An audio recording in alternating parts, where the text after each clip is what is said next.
In this episode, I'm going to cover a fairly weighty topic. Why am I still, after 4 years, playing and putting money into Splinterlands, the collectible, tradable Web3 card game? And then I'm going to transition into how my approach to playing Splinterlands has changed over the 4 years, especially recently with the release of Conclave Arcana. If this sounds interesting to you, please stand by.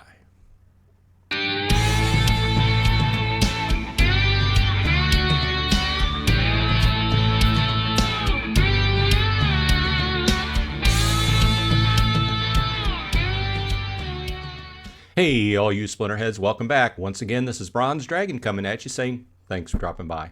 As always, I appreciate the time you spend with me. Please leave a like on the video if you like this kind of coverage, and consider subscribing if you're not already. If you are, thanks. Okay, so this is going to be a fairly meaty one. I don't know how long this video is going to be, but I've been really mulling this topic over in my brain for the last couple months, and I felt it was a good time to put it out there and talk about things.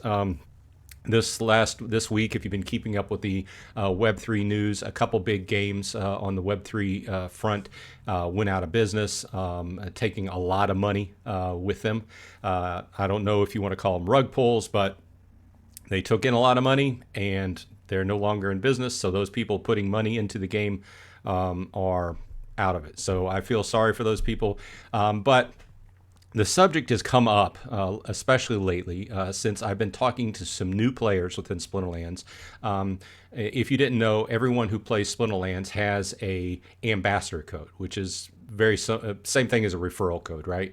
And you can put that referral code. In fact, if you don't play Splinterlands, but you would like to try it out, you can find my ambassador code in the show notes and try it out. If you decide to go ahead and get in the game and you can play it for free, try it out, and then buy the $10 spellbook. If you do that, you get some nice goodies for using the referral code. Okay, so because of that, I've got a fairly decent size amount of people that have used the referral code and started playing, right? So I've had people kind of ping me on Discord once in a while asking questions as they're getting up and running in the game. And I've also, on the other side, I cover other games outside of Web3 now.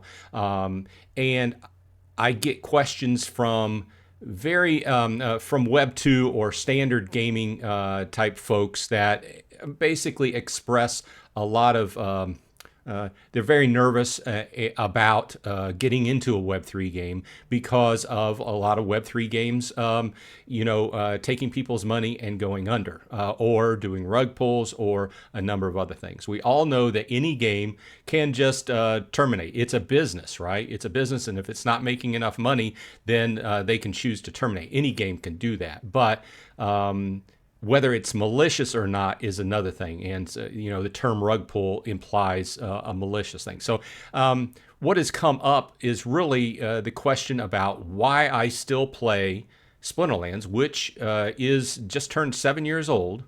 Okay, it's been out for 7 years, which is is a longer running game than most of any of these games that are coming out or have come out and terminated already. So they've got that going for them. They have a nice, they've had to make a lot of changes, right? But any business does, okay? So if you're a business and you don't make changes to try to adapt to how things are going within, how your company is doing, then you're doomed to fail. So all companies have to make changes, and those that are, and I'm not a business expert, but those that are mobile enough with their changes to make those changes in time to save their company from going out of business, it's a good thing, right? Okay, so with that said, over the years, Splinterlands has had to make a lot of changes, and we're not going to dig into them, but it kind of broaches on why I still play the game, okay? So one of the big reasons why I still play the game is because of the DAO. Okay, and a lot of people, maybe if you're not familiar with how Web3 games work, one of the ways, and I'm not an expert on this, okay, so, a lot of the games that I've seen that had quote unquote rug pulls, where people invest in the token and then it comes out and something happens and then they don't hear from the original creators of the game again or something. They have all these tokens, they sell them for a lot of money when the game's first day of the game or second day of the game or something like that, and then they take off with the money, right? So something to that extent. Well, when I first got into looking at Splinterlands, I found that Splinterlands was set up in a way that would prevent that. Okay, and it wasn't originally that way. They worked over a series of years to get where we are now. Okay, so let's take a look at the DAO page. So we're over here on the DAO SPS white paper, and I'm not going to dig into this because, like I said, there's a lot of people that can speak on this much better than me.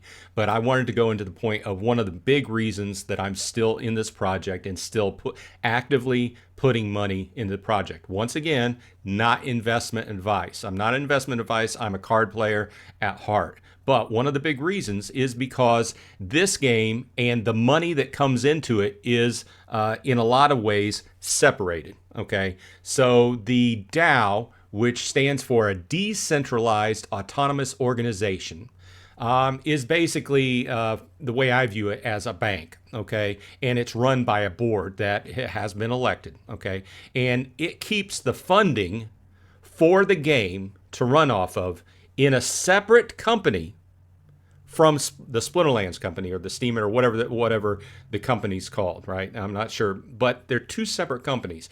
And over the years, I saw that Matt was making and Aggie were making specific steps to make that separation. Okay, there's probably a lot of legal reasons. Just logically speaking, you would want those separate. But my main point here is the bulk of the money for the game to run is held in a separate company run by a separate board, and it is things that are done with that funding have to be approved by everyone who invests or who stakes SPS in the game. So the more SPS you have staked in the game, then the more your vote weighs. Okay, so if you have a lot of SPS, you have a pretty heavy vote, right?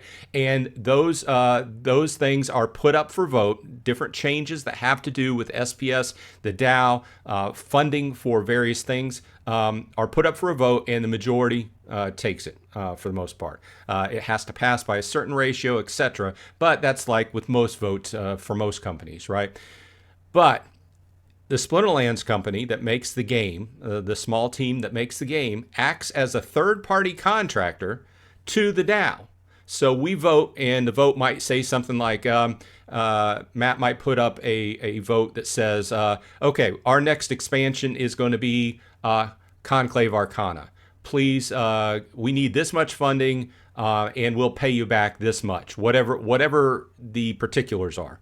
Then everybody votes on it. Then that certain amount of money from the DAO is paid to the Splinterlands company, okay? And then that's how they go ahead and they pay their people to go ahead and do the work to create the card set. And this can apply to a lot of different things. This could even apply to other third parties, not just the main Splinterlands producing company, okay? It could be another third party that makes another website or another tool that links in and gives value to Splinterlands, okay? So the main thing I want to point out here is there's a clear separation between Matt and the company and the money, okay? Now, I'm sure I don't know all the details, but that is what I like about this game. There are a lot of rug pulls and things like that where they didn't have a DAO. All the money, all the funding was in charge, or the company was in charge of all the funding, and they were able to take it and get out of town, so to speak, right? Whereas in this instance, the funding is controlled by a whole separate group, and it's a totally different legal entity. The second reason that I'm still on board and a part of the community here and covering it on my channel is the fact that Splinterlands has always, while I've been part of it for the last 4 years, I just went over my 4-year anniversary, has always had a great what do I want to say? Community-facing relationship. Okay. Now, I'm not saying that everybody agrees with them. I'm not saying that at certain points in time the Discord has been full of salt. I'm not saying that they haven't made mistakes. I'm just saying, as a game company, they communicate very well with the subscribers and people who purchase their product and play their game. I play other games where you would have to be pulling teeth to get anything out of the development group and everything. Whereas we get town halls monthly or a couple times a month or whenever they have big news. They're continually feeding big news on Discord, and I think a lot of us are aware of the current situation with Conclave Arcana just came out. They did a lot of stuff, and we still are, they still are, and they're working towards a big marketing push, which is a big topic lately. They said they were going to do, they got a company, they decided, I guess they got the quote back for the commercials or whatever they were going to do. They didn't like it, so they pulled back from it, but Dave has expressed that they're still on board for a big marketing push. But why I'm talking about that is that they have a great interaction with the community. And you can go on the Discord any time of day and you can find people, multiple channels, depending upon what you want to chat about. You can find people about arguing in the main chat about something or other. You can get tips. You can do all kinds of things. A lot of games aren't like that. That's the second big thing I like about the game. The third big thing is how agile the company has been. They went from a larger development group to a much more lean and mean development group, so to speak. Now they had to be agile about that and about how they've done their development. They have, especially over 2025, they have brought a lot of new things and changes to the game. I couldn't even sit here and list all of the stuff that they brought to the game in 2025, especially leading up to Conclave Arcana releasing about a week and a half, 2 weeks ago, which is a big accomplishment in and of itself. Okay. Now, those three things in a nutshell will probably tell you the reason, not why I still play Splinterlands, but why I still trust Splinterlands and put my money into it. Okay. Once again, not investment advice like any other business. They could go out of business tomorrow. But due to the way it's set up, I find it very hard to believe that any kind of rug pull could have been done. And if a rug pull was going to be done, it would have been done by now, like 7 years ago, right? Okay, so this company and the people that play it and the new people, well, not so much the new people, but the people who have stuck with them over the years have been through ups and downs and having a pretty good time with Conclave Arcana right now. So that's going to transition me into the play side. That side is why I still trust the game and put my money into it. The next side would be, well, what are you currently doing? What are you currently putting your money into? What are you having fun with? And why do you play the game? And how do you play the game to have fun? So we'll go ahead and transition into that. So just flashing back a little bit, when I came into the game, we were at the very end of Untamed. In fact, I was able to buy like one pack before it went out of circulation. Okay. And I was at that point a very new player, obviously, and I was doing videos on how to get in and play the game without spending a whole bunch of money, getting the best bang for your buck, so to speak. I was buying singles of Untamed. I started very small. I was in bronze and silver for a long time. Okay. In fact, I would say that I probably reached I didn't really get strong into gold until Chaos Legion came out. Okay. And during that time period, I experimented. I played on a daily basis when a lot of discussion was being had about bots in the game, and there's been a lot of radical changes over the years to combat and reduce the effect of bots on the game, which you can still use in Wild. And I didn't really like the use of bots in the game, okay?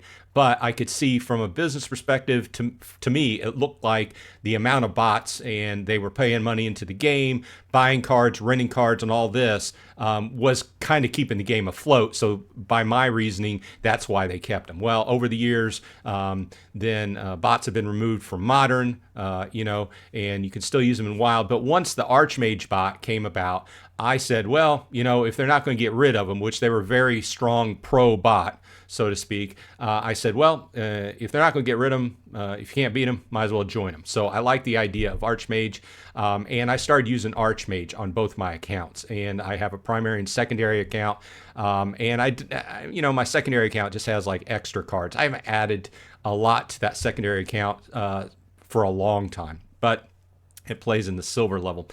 But my point is, for the most part, these two accounts have been playing Archmage by Archmage for years, right? And that's the way I've largely interacted with the game. I've also, for years, played my guild brawls. I have each of my accounts in a guild, and I play on a weekly basis. I make sure and manually play my guild brawls. I tell all new players, get yourself in a guild. That's the best way to start building up your deck, earning SPS so that you can stake it, and earning extra glint so that you can spend them on beefing up your deck with cards. But that's what, and at certain points back in the day when we used to get real reward cards that could be sold and DEC, at certain times, I was making more money by just renting out my deck. And I did that for a while. And I got back into it. So this is kind of, and then we went through a kind of we went to Chaos Legion, and I'm not going to really get into that, but the set was overprinted, to say the least. It was very economical to go ahead and buy, and I don't even have a max level Chaos Legion deck. I got the cards I needed to max out. I got max level gold foil summoners at some point, and I just started playing them. For the longest time, I was just playing in gold, and then you build your way up a little bit at a time, and then towards the end, and now I'm playing pretty much in diamond, and it's been a while since I made it into champ, but my accounts are playing in wild, obviously, because they're being played by Archmage. And then, with Conclave Arcana coming out, that's really changed the game. It was like hitting the reset button. And the reason I mean that is, or the reason I say that is because, I had been used to having decent level cards, mostly because they were Chaos Legion cards and relatively economical, read cheap to buy, right? Because of the massive overprinting. Well, now I kind of want to get into playing, and I have gotten into playing in Modern, but I'm right back where I started, to tell the truth. Okay, my primary focus, just to kind of switch gears here, is on land. From the very beginning, I loved the sound of land, and I bought my first plot right before they sold out. It was one of those things where I wanted to buy the plot. This was when they were still for sale by Splinterlands. It was $20, right? And I didn't. I bought cards instead that day. 2 days later, they sold out. The day after that, the cheapest I could find on the secondary market was $30. I bought it. That's the first plot I bought. Okay, and then as it took a number of years for the development of land to happen, and we're still in the midst of the development because they aren't where they want to be. I like the whole idea of a land material management, liquidity, trading, buying, selling, using that liquidity of different materials to create things. I like that whole idea, and it seemed very different than the card game in itself. But right in the middle is that fine line where they use the cards and the tokens, DEC and SPS, to mesh right in the middle between land and cards. And they found a way, and they've come up with some good ideas on how to make that work. So I've loved the idea of land, and suffice to say, I've got 22 plots right now. And so I've slowly, bought plots over time, and I can't say that I won't buy more. I'm trying to get myself to 100%. Everything's staked out, but I'm adding cards, and I'm playing the land game. I'm producing potions and such. So I'm playing it out as it is now and looking forward to the future of land. And I've been strengthening my land over the last months with mostly Chaos Legion gold foil cards, because there's a bulk of them, not so much anymore. Everything's been going up, lately, but primarily been investing in my land. And I'm not the guy that's going to sit here and talk about playing in the high levels of Modern in Conclave Arcana because of this, because I've switched my focus. Let's talk about that for a minute. We're over here on my page. You can see that the Archmage bot has played me into Champ 3, which is generally where I end up towards the end of the season. I'm surprised I'm there this early in the season. I started out the season because the wild season pass this season was taken down to nil. You didn't have to pay because of the switchover in Modern, whereas Chaos Legion was removed from Modern. They gave us a season of no fee. So I got, you could see a lot more numbers of people playing in Wild. And I'm looking forward to the next season to see how those numbers even out or go down. People decide whether they want to continue paying the Wild season pass.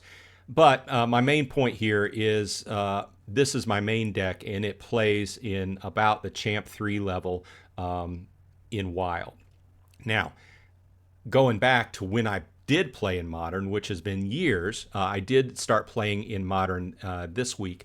But what I've done is in the past, I've approached the game from not a gold foil perspective, because I always deemed that to be highly expensive, and it is if you want to go into the higher levels. But new players, hear me out, okay? And Gathering the Magic, shout out to him. He's talked about this for years now, because this is the way he approaches his game in a lot of aspects, okay? There are some benefits to gold foils. First of all, the big benefit is that they don't start out at level 1, okay? And they give you some other benefits. They give you extra earnings whenever you play, etc. So the way I decided to approach Conclave Arcana Modern play is I was going to go in, and what I did this week was I took $75 and I bought a full set of the Conclave Arcana Rare Summoners. Sorry, make that Archons. They changed the terminology. So I probably will not be able to get the Legendary and Gold Foil just due to the cost, unless for some reason the cost on that comes down. But the first thing you need to do to get up and running and playing is need yourself a set of Archons. So that's what I did. It was $75, and the price is the reason. Another reason that I don't have a problem doing this is I've seen gold foils really maintain their price point and go up in value, especially with Rebellion Forward. I'm over here on Fife Bladestone's cards card page, and if you go to for sale, you see that, you know, a single BCX is $14, okay? So it's went up a few bucks since I bought it, right? So, but here's the point. I don't intend on leveling these too high. You know, I do want to go ahead, and you can see it starts out at level 2 for one card. And if I get one more copy, I can bring it up to level 3, and a total of 4 copies would take me to 4, which is where I'm shooting for to play at the top of the Silver League, or whatever it's called now, okay? So that is ultimately my goal, but I've started out with 1. It's not too difficult to go ahead. It's just money, right? But as I play, I'm going to try to allocate some money here and there to leveling up my summoners, as well as the rest of the cards. I have dedicated myself to buying 1 arcane pack per week and opening up. And while that doesn't sound a lot, you know, when you multiply that $12 over the series of a year, you know, it adds up. Plus the fact that I wanted to take advantage of how the set works now. As time goes along, the percentage chance of getting certain of the nicer cards goes up. So what they did was they built into a set a reason to open cards right up front, obviously to play in Modern and try to get those tasty black foils and arcanes. And then they built in over time, as they release the cool legendary summoner airdrops, you'll be able to get those in the packs, and your percentage chance of getting the nicer black foils and arcane cards go up as time goes along. So there's a reason to continue buying those packs and opening those packs over time. So I'm going to take advantage of that. My main thing here is let's go ahead and go back to units, just regular units. So I have a good selection of units going. If you caught that video where I opened some packs, I've opened like I think about 35 arcane packs at this point in time. So I have a nice selection of cards, gold foil cards to use. I don't have a whole lot of Rebellion. I'm still keeping my eye on those. And once again, the gold foils do not start out at level 1. The commons start out at level 3. The rares start out at level 2. I'm looking for an epic here. I don't have a whole lot of epics. Here's a legendary. It starts out at level 2. The epic starts out at level 2 as well. So you can get level 1 or level 2 summoner and have some gold foils to use. If you are new to the game, like I said, not investment advice, but I do find that the gold foils will hold their value better than standard cards. And keep in mind that with the new starter packs, you're going to be able to get the regular summoners in them, but it's my feeling that the price of those is going to go down over time because people are going to buy a bunch of those starter packs. Of course, I could be wrong. People could be, there is a reason now with survival mode to go ahead and buy up a bunch of extra summoners you find for cheap so that you can play more survival mode. That's neither here or there. I might be wrong on it. Let me know what you feel in the comments. But my whole point here is I'm going to approach the game to try to build up from bronze to silver level, playing in modern a few times a day. I don't have the time to sit here and burn through all 24 of my energy. I'm going to let my wild bot just keep using that. I've always got a little bit of surplus, and if I run out of energy, I can always buy a little bit with Glint or buy some chests. I seem to get a lot of energy with chests. But the second part of this is trying to get into Silver League with my gold foil cards, just playing gold foil cards, trying to take advantage of that extra SPS I'll get off the gold foils. But also, I've noticed that in guild brawls, they vastly changed when the changeover went, and there's a lot of modern. You're divided basically between modern and wild now, which was passed by a DAO vote right back. It's been quite a while, right?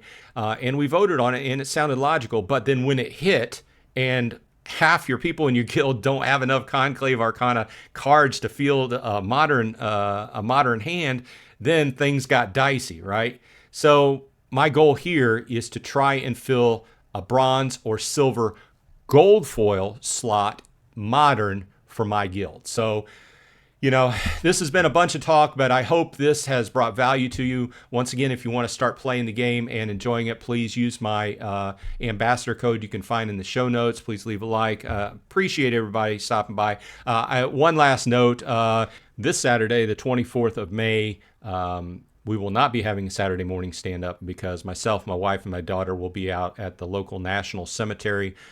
We will be paying remembrance to the vets who gave everything for this country and served the country, and we will be putting flags out and attending a ceremony there. So that's where I'll be on Saturday. But we'll resume the following Saturday as normal. So this has been a lot. I hope this helps you out a little bit. This tells you mainly why I'm still invested in the game, both emotionally and money-wise, and why I'm playing it. So hope everyone on your side is happy and healthy. And hey, I'll see you in Splinterlands.